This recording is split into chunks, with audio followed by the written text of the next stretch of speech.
Welcome back, children. Now, let us start with the last and the third method of the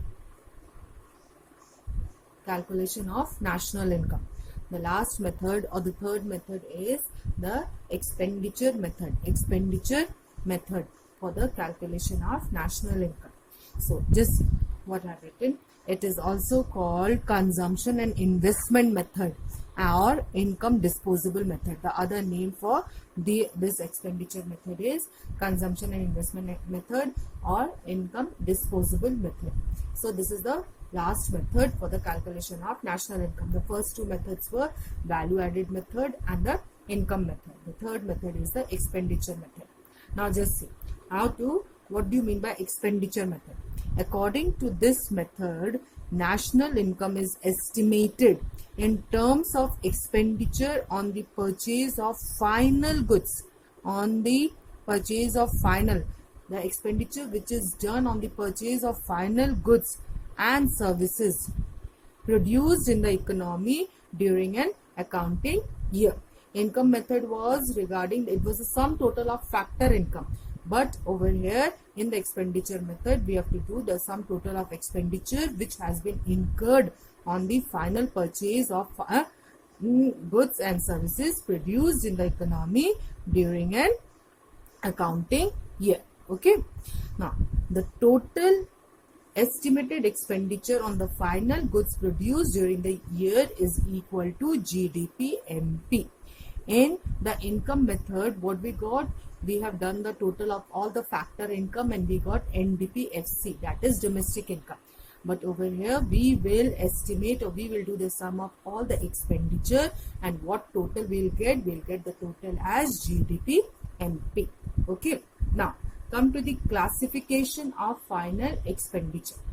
There, final expenditure, this final expenditure can be classified into four types of expenditure. Okay.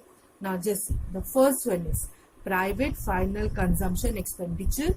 It is denoted as C. Private final consumption expenditure. We'll come to know what do you mean by private final consumption expenditure. Second is government final consumption expenditure denoted by G. Okay.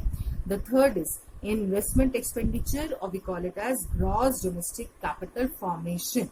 It will be denoted by I. And the last one is net exports. These are the four classified final expenditure. Now let us read in detail what do you mean by private final consumption expenditure, government final consumption expenditure, investment expenditure and net exports. If we do the summation of all these four, what I'll get this GDP MP, we'll get this GDP MP. Okay. Now just we'll see what do you mean by private final consumption expenditure. Now, private final consumption expenditure. Private final consumption expenditure. It is the expenditure on final goods and services. Remember, it is the expenditure on final goods and services, and it is done by whom? Private. It is done by individuals, households, or non-profit private institutions. Non-profit private institutions, you can call it as temples, gurudwaras, or other old age homes. We'll call it as non-profit private institutions. So this expenditure, private final expenditure, it is done on the final goods and services by individual, households, or non-profit private institutions. Next is government final consumption expenditure. Government final consumption expenditure, by the name itself, it is also done on the final goods and services, and it is done by whom? By the government. Okay, it is done by the government. Just see the example I have taken. Goods purchased for consumption by the defense personnel. Goods purchased by the government for the consumption by the defense personnel. That is known as government final consumption expenditure. Now the third type of expenditure was investment expenditure, or we call it as gross domestic capital formation. We have known that investment is also known by the other name, capital formation. Now just see the investment expenditure. It is the expenditure which is done on final goods by the producers. It is done by the producers on the final goods to be further used in the process of production. The producers, they are buying, suppose the assets, the fixed assets, they are buying machines, they are buying so that they can use it further in the process of production. Okay, that is investment expenditure. Now, investment expenditure is further classified into two parts. This is very important. Gross fixed investment expenditure, or we call it as gross fixed capital formation. I told you the other name for investment is capital formation. And the second part is inventory. Inventory is change in stock. Change in stock, the other name for inventory. Okay. Gross fixed investment or gross fixed capital formation or inventory investment. Now, what is gross fixed capital formation? Fixed. It is fixed investment. So, it can be done on the three types. Just see. Business fixed investment. Fixed investment by business fixed investment is done by the producers.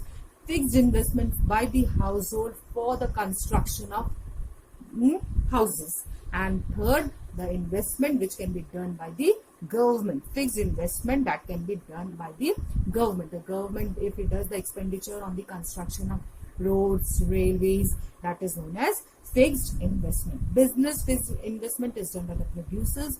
Fixed investments by the household for the construction of the houses, it is done by the households, and the fixed investment by the government. Now, these three types, they added together, they will make up gross fixed investment. Okay. And inventory investment, the other name is change in stock. We know change in stock is closing stock minus opening stock.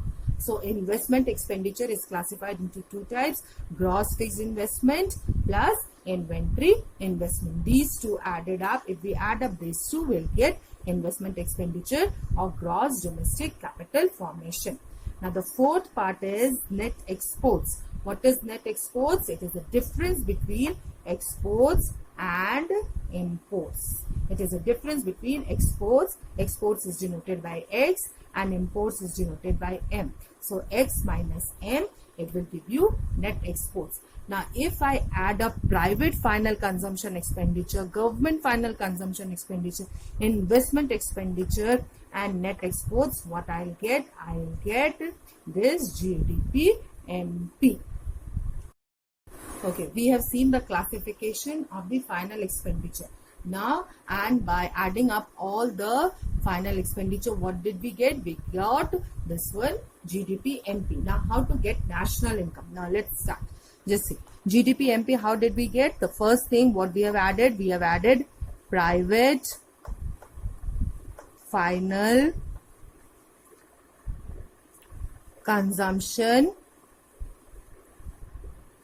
expenditure plus government final consumption expenditure. To this we have added gross domestic capital formation. It is known by the other name as investment expenditure. And it is divided into two parts. This is gross fixed capital formation, and number B, it is inventory investment.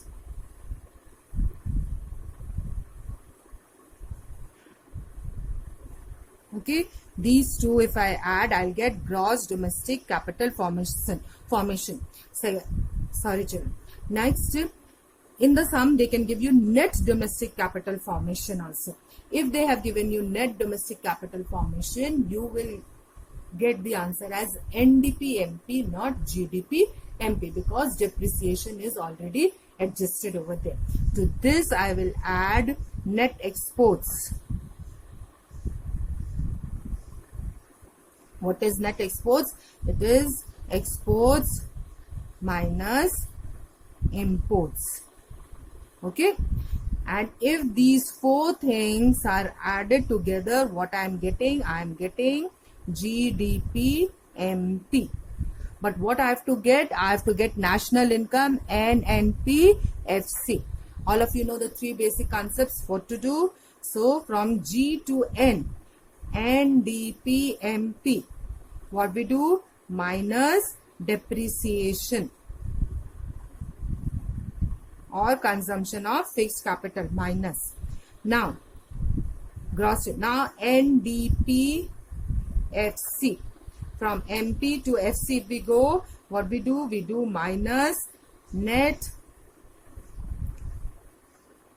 indirect tax. Net indirect tax is indirect tax minus subsidy. We all know.